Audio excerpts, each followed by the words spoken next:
네, 차기 행정부 하면 떠오르는 인물 중에 한 명이 바로 일론 머스크입니다. 자, 그에 대한 충격적인 일화가 지금 있습니다. 자, 일론 머스크 테슬라 CEO가 트럼프 당선인과 우크라이나 대통령과의 전화 통화에 배석했던 것으로 밝혀졌습니다.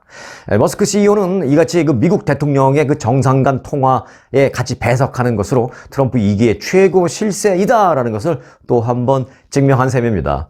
자, 뉴욕타임스는 트럼프 당선인이 플로리다주 마라라고 자택에서 우크라이나의 젤렌스키 대통령과 전화통화를 할 때 옆에 같이 있었다라고 밝혔습니다. 그래서 같이 있던 일론 머스크에게 트럼프 당선인이 수화기를 건네줬고요. 그래서 젤렌스키가 이 머스크와 함께 통화를 하는 그런 상황도 있었다라고 합니다. 트럼프가 젤렌스키 우크라이나 대통령과 통화하다가 지금까지 한 얘기 잘 알았고 잠시만요. 여기 일론 머스크가 잘 아시죠? 있는데 당신도 할 얘기가 있을 겁니다. 잠시 통화하시죠. 하고 바꿔준 거죠. 네, 할 얘기가 있죠. 젤렌스키가. 자, 그러자 젤렌스키 우크라이나 대통령이 전화기에서 일론 머스크가 나오자 일론 머스크에게 당신의 위성 인터넷 지원에 대해서 정말 감사를 드립니다. 이런 말을 했습니다. 꼭 감사 표시하라고 전화 바꿔준 거죠. 2022년 2월 러시아의 우크라이나 침공으로 통신망이 우크라이나가 많이 파괴됐습니다. 그러자 이제 인터넷 같은 게 안 되는 거 아니에요. 전화도 안 되고 인터넷도 안 되고. 그러자 일론 머스크 CEO는 자신이 이끄는 스페이스X의 위성 통신망 스타링크, 그러니까 우리가 집에서 쓰는 이런 와이파이가 아니라 저 위에 GPS 같은 거죠. 위성으로 인터넷을 쓸 수 있는 거예요. 그러니까 전 세계 어느 곳에서나 쓸 수 있는 것이죠. 위성 인터넷을. 그러니까 우크라이나 전쟁통에서도 인터넷을 쓸 수 있게 만들어준 겁니다. 위성 통신망 스타링크를 우크라이나에 지원해 줬습니다. 그러니까 이번에 감사 표시를 한 겁니다. 자, 한편 일론 머스크 CEO는 이번 전화통화에서 스타링크 위성을 통해서 우크라이나를 계속 지원하겠습니다라는 뜻을 또 밝힌 것으로 전해졌습니다. 그렇게 사전에 야, 일론, 내가 좀 이따 우크라이나 대통령이랑 통화할 텐데, 내가 너한테 인사하라고 얘기할 거야. 그럼 너는 앞으로 계속 지원할 거야? 그래야죠. 그러면 계속 지원하겠다고 한마디 해. 하면서 이제 바꿔준 거죠. 자, 일론 머스크 CEO는 같은 날 진행된 또 트럼프 당선인과 튀르키예는 이제 예전에 터키입니다. 에르도안 튀르키예 대통령과의 전화통화에도 역시 함께 배석했던 것으로 알려졌습니다. 배석뿐만이 아니라 같이 참여했던 것으로 알려졌습니다. 아까 같은 방식으로요. 자, 이와 관련해서 워싱턴 포스트는 일론 머스크가 지도자 간의 통화에, 정상 간의 통화에 계속 참여하고 있다는 것은 참으로 놀라운 것이다. 그리고 일론 머스크 입장에서 본다면 정말 놀라울 정도 수준의 정치적, 경제적 권력을 축적했다라는 증거다라고 그렇게 표현하기도 했습니다. 자, 정상 간의 통화에 기업인이 배석하는 일, 전혀 없는 일도 아니고 아주 드문 일도 아닙니다. 그만큼 이제 트럼프 당선인이 일론 머스크 CEO를 각별하게 생각하는 것으로 이제 풀이할 수는 있습니다. 트럼프 당선인은 이번 대선 승리의 1등 공신인 일론 머스크 CEO를 새로 설치되는 정부 효율성 위원회의 수장에 앉히겠다라고 여러 차례 밝힌 바 있죠. 수장에 앉히기도 전에 이렇게 다른 나라 정상 간의 통화에서 옆에 앉아서 너도 한마디 해 하는 정도의 수준의 일론 머스크가 올라온 겁니다. 자, 일론 머스크 얘기를 조금 더 이어갈 수밖에 없는데요. 그가 차기 행정부 관료들을 인선하는 데에도 지금 막강한 영향력을 행사하는 것을 드러났습니다. 다른 나라 대통령과 통화하는 데만 중간에 낑겨서 한두 마디 하는 것이 아니라 아예 차기 미국의 장관 내각을 꾸미는데도 지금 막강한 영향력을 행사하고 있습니다. 머스크를 포함해서 2명이 지금 더 있는데요. 이 때문에 그래서 그 3명의 입에 미국 정치권의 온 관심이 지금 집중되고 있습니다. 트럼프 당선인은 차기 행정부를 위한 사람을 뽑는 데 있어서 누구를 뽑을지에 대한 의견을 구하기 위해서 자신의 친구라든지 최측근들에게 직접 전화를 걸어서 야, 국무부 장관은 누가 좋겠어? 또 국방부 장관은 누가 좋겠어? 너 추천하는 사람이 있어? 이렇게 이제 전화를 걸면서 의견을 막 얻고 있습니다. 자, 뉴욕타임즈가 이제 보도한 내용에 따르면 그러면서 이제 트럼프 당선인은 인선에 막강한 영향력을 지닌 몇몇 핵심 인사를 주변에 놓고 있다라고 전했습니다. 한 3명 정도 되죠. 트럼프에게 지금 그런데 가장 막강한 영향력을 끼치고 있는 사람은 비공개적으로는 누가 봐도 일단은 큰아들입니다. 트럼프 주니어, 도널드 트럼프 주니어. 비공개적으로는 이제 큰아들이 가장 막강한 영향력을 끼치는 건 이거는 얘기할 것도 없고요. 근데 이제 일단 큰아들은 좀 빼고 얘기를 하죠. 그렇게 해서 본다면 한 서너 명 정도가 있습니다. 그 중에서도 가장 영향력을 갖고 있는 사람이 바로 이제 이 일론 머스크 테슬라 CEO입니다. 그 외에 뭐 하워드 리트닉 정권 인수팀 공동위원장도 있고 또 스티브 위트코프 취임식 공동준비위원장 등이 있는데 이 사람들이 소위 말하는 트럼프 인사이더들입니다. 한국에서는 뭐 한동안 윤석열 대통령과 친한 그런 정치인들을 뭐 윤핵관이라고 이제 부르잖아요. 그런데 이제 미국에서는 트럼프 인사이더라고 부른다. 요것도 좀 참고로 알아놓으시기 바라겠습니다.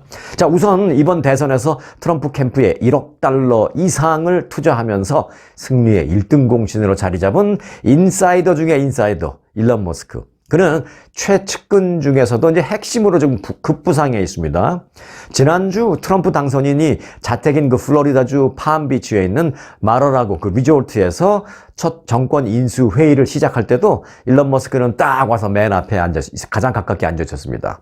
앞서 말씀드렸습니다만은 그 몇몇 국가 정상들과의 통화 때도 트럼프와 함께 했고요. 또 말씀드렸다시피 직접 전화기, 수화기를 건네받아서 정상들과 통화를 하기도 했습니다.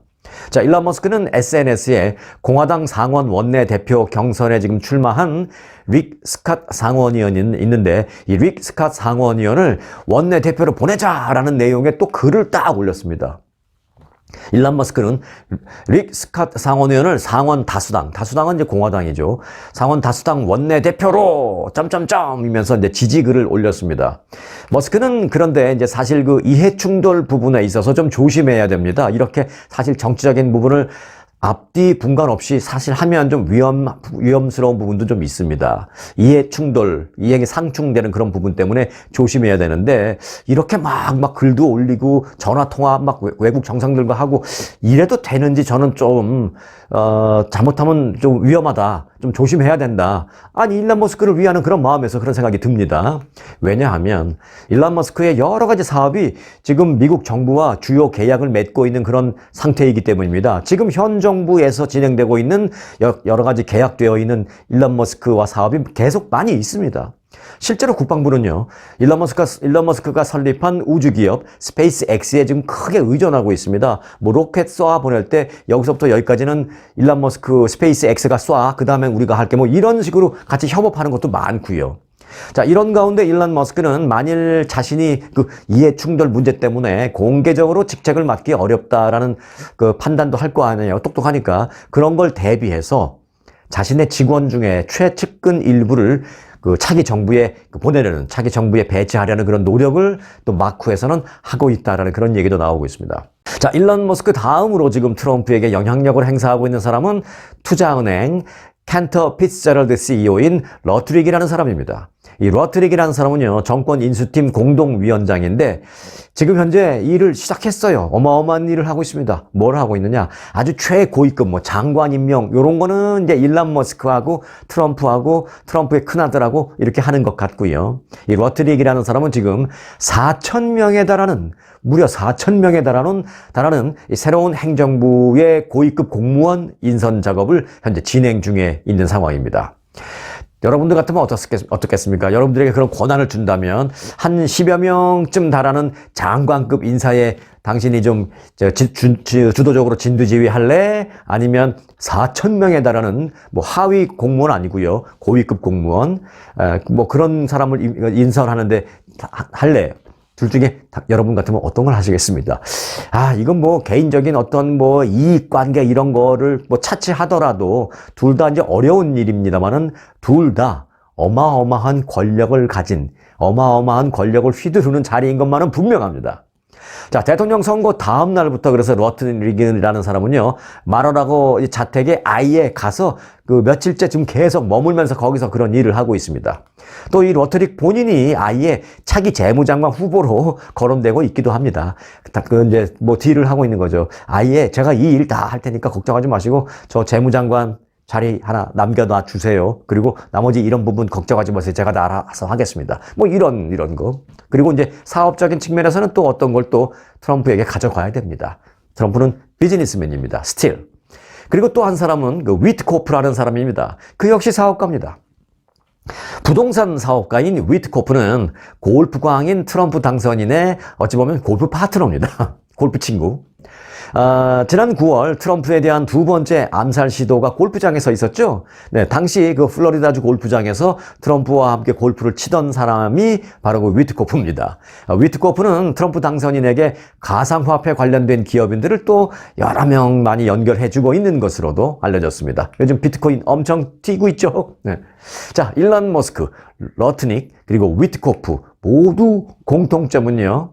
정치인이나 경제관료 출신 등이 아니라 크게 사업을 벌리고 하고 있는 그런 큰 사업가다라는 공통점이 있습니다. 이제 이 사람들이 지금 미국 차기 행정부의 인선을 전부 좌지우지하고 있는 그런 큰 권력을 쥐고 있는 것입니다. 자, 사업가들로 행정부를 채울 것인가? 하는 그런 생각이 이쯤에서 들기도 합니다만은, 네, 제 생각에는 그럴 것이라고 봅니다. 이런 일이 있었습니다. 차기 국무부 장관으로 거론되고 있는 빌 해거티 연방 상원의원은 트럼프 대통령 당선인이 첫 번째 재임 때 주한미군 철수를 거론한 그런 문제에 대해서 이제 질문을 많이 받았습니다. 이번에 트럼프 다시 당선된 그 이후에 최근에 기자들이 아주 최측근이니까 그런 질문하죠. 자, 그러면서 이제 주한미군 철수 문제가 또 차기 행정부에서 다시 거론될 것 같습니까? 뭐 이런 질문을 많이 하니까 기자들에게 딱 한마디로 했어요. 기자 여러분들, 어렵게 생각하지 마세요. 사업가가 협상하는 방식을 그냥 그렇게 생각하세요. 그러면 답이 나옵니다. 이렇게 밝혔습니다. 차기 트럼프 정부의 국무부 장관 등의 후보로 거론되고 있는 해거티 의원이 CBS 방송 인터뷰에서도 이제 그런 식으로 말을 했습니다. 또 CBS에서 뭐라 그랬냐면, 트럼프 당선인이 재임 시에 미군을 일본, 한국에서 철수하는 것에 관해서 이제 이야기를 했는데, 아시아에서 미군 감축이 우선순위입니까? 라는 사회자의 질문에 이런 답변을 했습니다.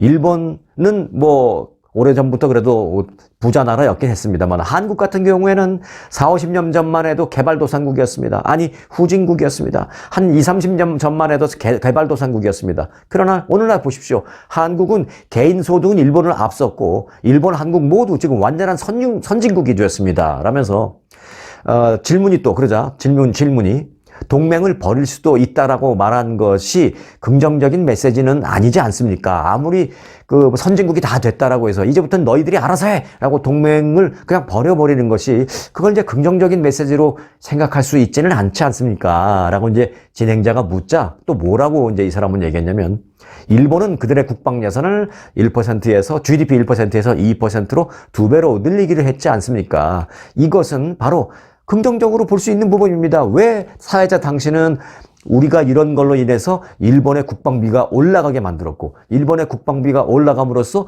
우리가 지출해야 될 비용이 좀 줄어들었는데 왜 그런 거를 긍정적이 아닌 것으로 자꾸 생각합니까?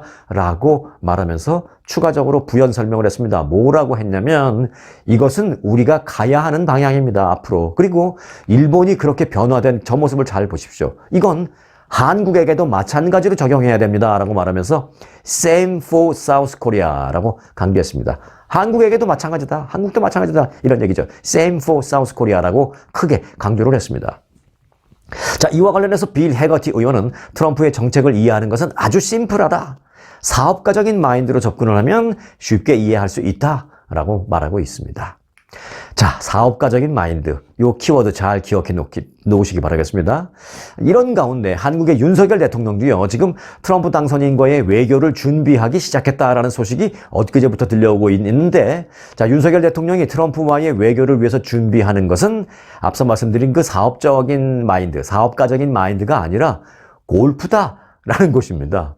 윤석열 대통령이 골프 광으로 유명한 도널드 트럼프 대통령 당선인과 호흡을 맞추기 위해서 최근에 8년 동안 골프채를 잡지 않았었는데, 그러니까 8년 동안 골프를 안 쳤다라는 것은 대통령 당선 후에 안 친 것이 아니라 또 대통령 당선 전에 선거운동하고 뭐 그런 거 뭐 1년도 안 됐잖아요. 그러니까 한 대통령과 관련된 뭐 넓게 봐서 한 3년 그때 안 친 것이 아니라 그 전부터도 검찰총장하고 검사장하고 할 때도 계속 안 친 거예요. 8년 이상 골프채를 잡지 않았었는데 이제 다시 골프채를 잡고 연습을 시작한 것으로 전해졌습니다. 왜요?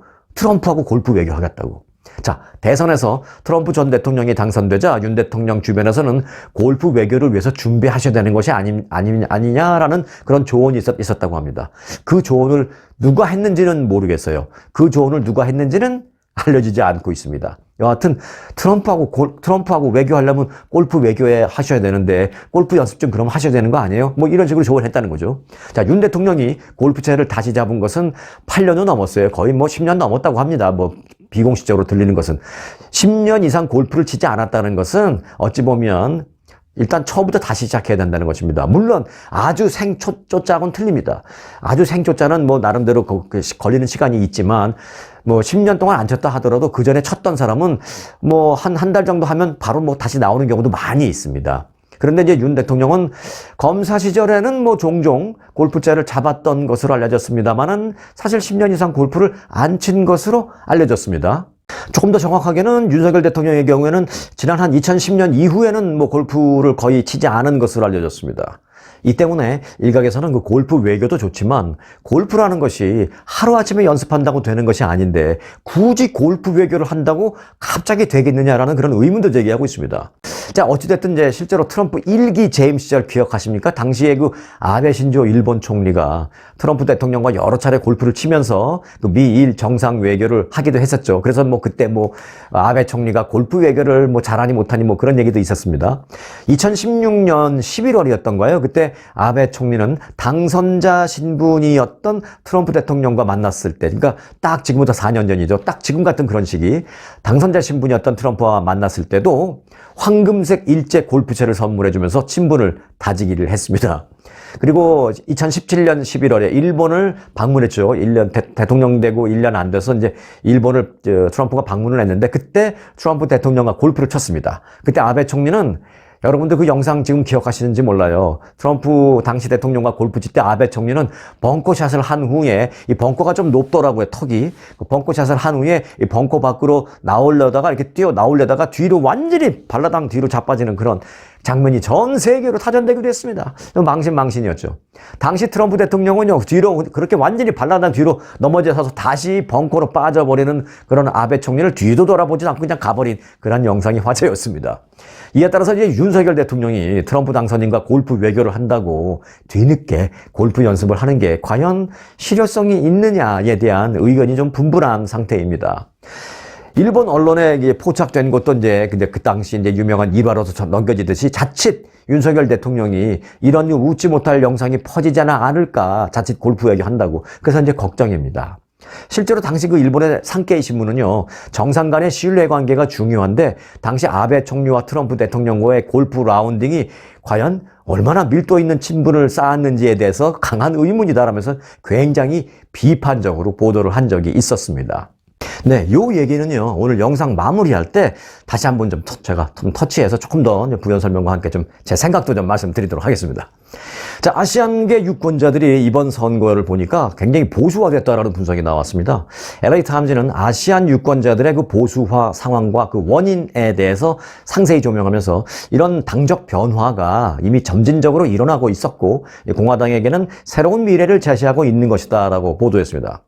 최근에 그 에디슨 리서치 조사를 보면 대선 후보 지지율은 해리스 54%, 트럼프 39%를 각각 나왔습니다. 이는 민주당 후보의 지지율이 크게 떨어진 것입니다. 방금 전에 말씀드린 지지율은 이제 아시안계의 지지율입니다. 그럼 물론 해리스가 트럼프보다는 좀 더 받은 건 사실이죠. 그런데 과거에 비하면은 크게 차이 나는 것입니다.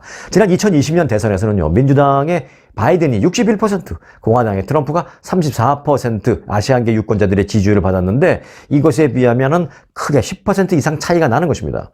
또 이런 추세는 이미 지난 2016년도부터 서서히 시작이 돼서 공화당과 트럼프 전 대통령을 지지하는 아시안계 유권자들의 상승세가 이번에는 결정적으로 큰 역할을 했을 수도 있다라는 그런 분석이 나왔습니다. 아시안계 유권자가 최근에 한 4년, 좀 길게 보면 한 8년 그때 점서부터 민주당 성향이 이만큼 많았는데 요만큼으로 줄어들고 공화당 성향으로 가는 아시안계 유권자들이 점점 많아지는 추세다. 이런 분석이 흥미롭게 나왔습니다.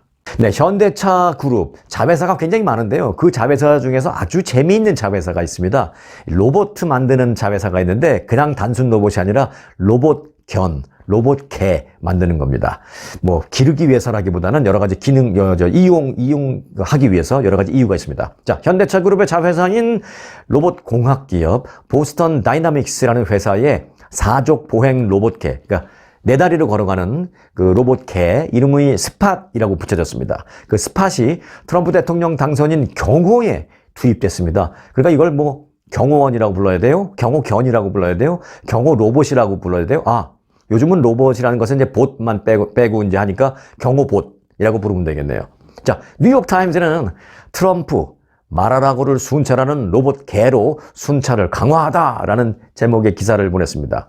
이 로봇 개, 로봇견, 순찰, 뭐 경호부 로봇, 이 스팟이 당선인 자택인 그 플로리다주 마라라고 리조트를 순찰하는 사진도 게재가 되었습니다. 근데 스팟의 그 다리에는요, 뭐라고 써 있는데, do not pet 이렇게 써 있습니다. 만지지 말라는 얘기죠. 그러니까 do not touch가 아니라, 왜 우리가 개 이쁘다고 이렇게 쓰다듬고 그러면 그걸 pet 한다 그러잖아요, 이제. 그러니까 do not pet. 만지지 마시오라는 이제 문구가 이제 다리에 적혀 있는 그런 로봇견입니다.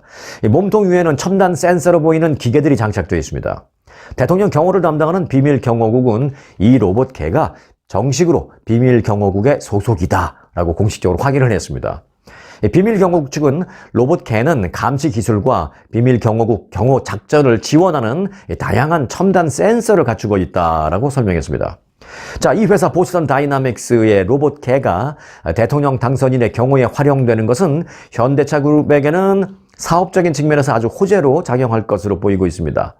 지난 1992년 스타트업으로 시작된 보스턴 다이나믹스라는 그 회사는요, 그 이후에 구글이 이 회사를 샀다가 구글은 또 소프트뱅크에 팔았다가 소프트뱅크가 이번에 현대차에 4년 전에 팔은 것입니다. 지난 2020년 12월 현대차 그룹이 소프트뱅크로부터 이 회사를 샀습니다. 현대차의 정의선 그룹 회장은 지난 2022년 라스베가스 그 CES 전자박람회에 참가했는 적이 있었는데 그때 이 로봇개 스팟과 함께 무대에 올라가서 이런 말을 했습니다. 여러분들이 매일 휴대전화를 들고 다니는 것처럼 언젠가는 여러분들이 매일 이 스팟개, 로봇견을 데리고 다니는 날이 올 것입니다. 라고 말한 바 있습니다. 그 말이 현실화되고 있는 것입니다. 네, 캘리포니아에서요, 한인 변호사가 대거 탄생했습니다. 대충 보니까 한 220명 정도가 새롭게 탄생했습니다. 자, 캘리포니아 변호사협회가 발표한 지난 7월에 치렀던 시험, 변호사 시험 합격자 명단을 보니까 한인 라스트 네임을 쭉 추정해서 확인을 해보니까 한인 합격자 수가 무려 225명으로 집계가 되었습니다. 이는 전체 합격자 수의 약 한 5%에 달하는 수치입니다. 올해 7월 캘리포니아 변호사 시험에는 총 8,291명이 응시했는데 이 가운데 절반이 좀 넘는 4,458명이 합격해서 합격률은 54%를 기록했습니다. 작년 7월에는 52%의 합격률, 그리고 2년 전에는 42%의 합격률이었는데 이번에는 조금 높아졌습니다. 캘리포니아는 변호사 시험이 다른 주에 비해서 상대적으로 조금 어려운 것으로 유명하죠. 조금 이제 외진 곳일수록 조금 쉽고요. 뭐 하와이도 조금 쉽고, 예를 들어 뭐 몬태나, 위스콘신 이런 데는 더 쉽고요. 뉴욕, 캘리포니아, 뉴욕 이런 데가 이제 제일 어렵고, 그중에서도 이제 캘리포니아가 좀 어려운 곳으로 알려지고 있는데 한인 변호사가 225명이나 이번에 또 탄생했습니다. 네, 기준금리가 계속 낮아졌음에도 불구하고 크레딧 카드의 이자율은 그 높은 수준을 계속 유지하고 있어서 소비자들의 부담이 여전한 것으로 나타났습니다. 연준이 지난 9월 기준금리를 0.5%포인트 소위 B컷 했잖아요. 그리고 지난 7일에는 0.25%포인트 또 추가적으로 인하했습니다. 그럼에도 불구하고 크레딧 카드의 이자율은 소폭만 하락했습니다. 그래서 이제 카드 빚이 있는 소비자들이 큰 혜택을, 금리 인하 혜택을 누리지 못하고 있습니다. 대부분의 크레딧 카드 업체는요, 연준의 기준금리와 직접 연동되는 가변금리를 변동되는 그런 금리를 카드 이자율로 적용하고 있습니다. 한번 내가 크레딧 카드 가입할 때 그때 이자율로 끝까지 가는 것이 아니라 연준의 기준금리가 올라가면 좀 올리고 내려가면 좀 내리고 그런 것에 이제 사인하고 다 이제 카드 발행받는 거죠. 그런데 지난 2022년 3월부터 연준이 계속해서 금리 인상을 하면서 크레딧 카드 평균 이자율도 그전에는 한 16.3% 정도였는데 지금은 다 20% 이상으로 급등한 상태입니다. 그런데요, 최근 조사를 보니까 금리 인하를 반영한 업체가 많이 없어요. 아예 금리 인하를 반영하지 않는 업체도 60%가 넘었고 반영한 업체는 한 37%에 불과했습니다. 게다가 반영을 하는 업체다라고 하더라도 인하 폭이 뭐 평균적으로 보면 0.13%포인트 정도 살짝 내리는 흉내만 내는 등 실제 기준금리 인하폭에 비해서 한 4분의 1 수준 정도밖에는 내리지 않았다라는 것입니다. 이게 이제 크레딧 카드 회사나 은행들이 다 이런 게 문제예요. 정부에서 금리를 올리면은 대출 이자율 금리 바로바로 올려버립니다. 그런데 정부에서 금리를 내리면 대출 이자율 웬만해서는 안 내리고 뭉개고 있다가 조금만 내내고 흉내내고 뭐 이런 식을 많이 합니다. 이게 은행과 카드 회사의 전형적인 문제점이다라는 점입니다. 자, 앞서 일론 머스크가 트럼프 당선인에게 이 막강한 영향력을 행사하고 있다라고 전해드렸습니다. 그리고 윤석열 대통령이 트럼프와의 외교를 위해서 골프를 연습하려고 한다라는 소식도 함께 전해드렸습니다. 그리고 또 트럼프의 정책은 사업가적 방식이다라는 트럼프 최측근의 말도 전해드렸습니다. 자, 이 세 가지를 합해보면 어떤 한 답이 나옵니다. 가장 영향력을 행사한다는 일론 머스크, 골프, 그렇게 잘 안 칩니다. 뭐 별로 치지도 않고 실력도 뭐 알려지지도 않았지만 잘 못 칩니다. 그야말로 소셜 골프, 뭐 가끔 친목을 위해서 친구들하고 뭐 어쩌다가 치긴 칩니다만은 실력이 어느 정도인지도 알려지지도 않을 정도로 그야말로 가끔 치는 소위 주말 골퍼 정도도 안 되는 것으로 알려졌습니다. 일론 머스크. 그렇다면 트럼프와 서로 말이 통하려면 골프 실력을 늘려야 한다는 것이 아니라 트럼프와 주고받는 걸 할 줄 아는 그런 사업적인 마인드가 더 필요하다라는 그런 답이 나옵니다. 트럼프는 골프는 사실 솔직히 말해서 자기랑 친하고 또 자기랑 맞는 그런 사람, 또 그냥 말도 그냥 막 되는 대로 하고 뭐 가끔 뭐 좀 뭐 거친 욕설도 좀 섞어서 막 말하고 그런 사람하고 골프 치는 걸 좋아해요. 뭐 누구도 그렇습니다만은 트럼프는 더더욱이. 그래서 자기랑 맞는 그런 사람 또는 자기랑 맞는 실력의 그런 사람, 그러니까 대표적인 게 이제 위트코프죠. 위트코프 그런 사람이랑 치는 걸 더 좋아하지 일본의 수상이라든지 뭐 한국의 대통령하고 골프 치는 걸 더 좋아하지는 않습니다. 일본의 그 수상이 같이 골프 치다가 벙커에서 막 뒤로 자빠져서 떼굴떼굴 굴러 넘어지는 그런 모습 얘기도 앞서 했었잖아요. 그런 걸 쳐다보지도 않고 뭐 가버리는 그런 스타일입니다. 골프라는 게 또 한두 달 연습한다고 되는 것도 아니니 말입니다. 골프 실력을 늘리려는 노력보다는 지금부터 트럼프의 그 사업가적인 마인드를 좀 분석하고 또 그의 사업가적인 마인드를 같이 대화할 때 장악할 수 있는 어떤 실력과 능력, 또 오히려 장악 정도가 아니라 오히려 거꾸로 주도해 나갈 수 있는 그런 사업적인 마인드를 많은 사람들로부터 조언받고 머릿속으로 가슴속으로 준비하는 게 훨씬 더 효율적일 것이다라는 생각이 듭니다. 골프 한두 달 친다고 바로 절대 되지 않습니다. 괜히 골프 외교한다고 골프 치다가 망신당하고 또 오히려 더 무시당하고 하는 그런 영상 퍼지기도 하고 뭐 그런 것보다는 또 트럼프가 잘 못 치는 사람하고 치는 거 싫어해요. 근데 괜히 싫어하는 거 억지로 하자 그래갖고 아유 나 이 사람이랑 골프 쳐줬으니 또 이 사람은 자기네 나라에 가서 미국 대통령인 트럼프 나랑 골프 쳤다고 얼마나 홍보할 거야. 그렇게 홍보할 걸 내가 만들어줬으니까 당신 이거 내놔. 이거 주고 가. 라고 오히려 빌밀 잡힐 수도 있습니다. 그래서 한두 달 만에 되지도 않는 그런 골프 얘기를 위해서 골프 연습하기보다는 그 한두 달 동안 열심히 그 사업가적인 마인드 이런 것을 경제학자든 사업가든 여러 사람들과 모아놓고 그런 공부를 하는 것이 훨씬 더 효율적일 것이다라는 생각이 듭니다. 그래서 오늘은 그런 생각을 여러분과 함께 공유하면서 오늘 영상 여기서 마치겠습니다. 달이 떨리기 전에 세계 일주. 아프리카 두바이 관광은 아주 잘합니다. 차원이 다른 시그니처 귀족 여행 아프리카 투어. 환상의 두바이의 레이저빔과 분수쇼. 에어컨이 나오는 차량으로 모시는 빅5 사파리 투어. 초특급 사파리 라지 호텔에서의 편안한 휴식. 행운, 희망, 평화를 상징하는 쌍무지개가 뜨는 빅토리아 폭포. 아주 투어가 당신을 귀족으로 모시겠습니다. 40주년 기념 확장 이전 특별 프로모션. 아주 좋은 아주 관광.